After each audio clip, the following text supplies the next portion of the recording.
Oh, oh, oh, ¿qué me ha ocurrido? ¿Qué acaba de pasar? Me he despegado. Finalmente he vuelto a la realidad. ¿Será esta la magia del teatro? Bueno, realmente eso no importa. He venido acá a que hablemos de las obras. En el mundo que vivimos es común que las cosas se adapten, se reformen, según las capacidades tecnológicas que poseemos. En el caso del teatro, como vimos en sus orígenes griegos, las personas escribían obras literarias con la intención de que éstas fueran adaptadas al teatro. En el video de hoy hablaremos por un lado de la obra literaria escrita del Principito frente a sus adaptaciones dentro de otros géneros, como por ejemplo el teatro.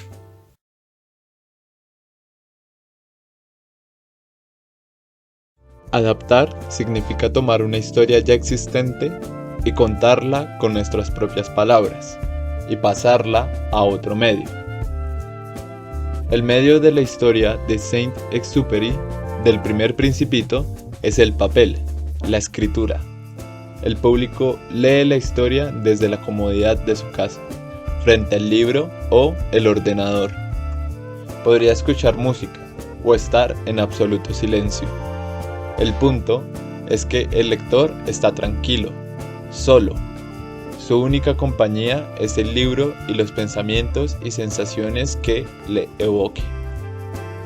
Por otro lado, en el teatro no estamos solos, sino acompañados de asistentes, actores y escenarios. Hay músicas y luces que contrastan. Los personajes que existían solo en el papel toman vida y los espectadores se dejan llevar por las emociones y la historia que cuenta el teatrero. ¿Qué quiero decir? Que precisamente esto no es exactamente igual a esto otro.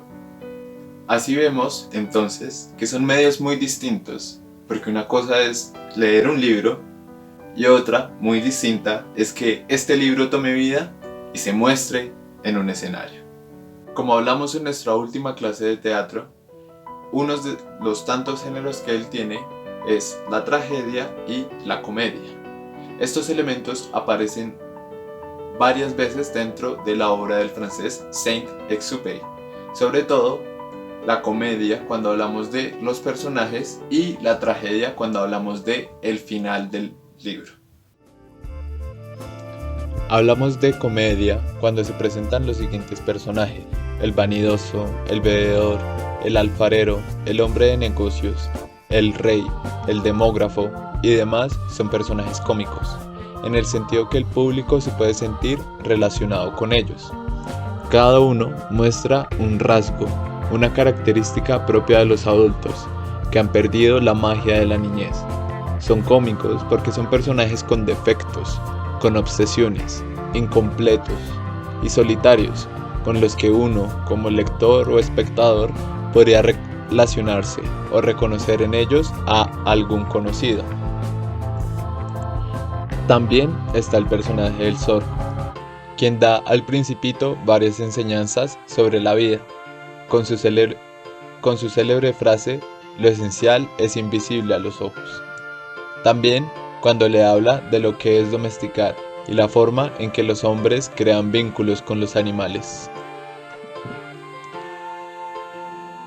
Por otro lado, tocamos la tragedia cuando hablamos del destino fatídico que le esperaba al Principito. Fatídico es algo que tiene desgracia y es inevitable. En este caso, es el encuentro del Principito con la serpiente.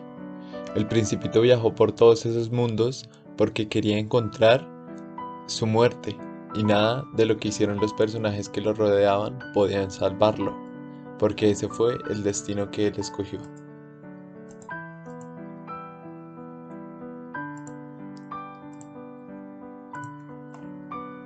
Como el Principito, muchos son los libros y la literatura que se ha adaptado al teatro, que ha tomado vida y se ha puesto en escena. Esto nos hace preguntarnos: ¿por qué? ¿Qué hay dentro de nosotros que nos hace querer visitar un escenario y experimentar estas emociones, bien distintas a las que se experimentan cuando se lee un libro?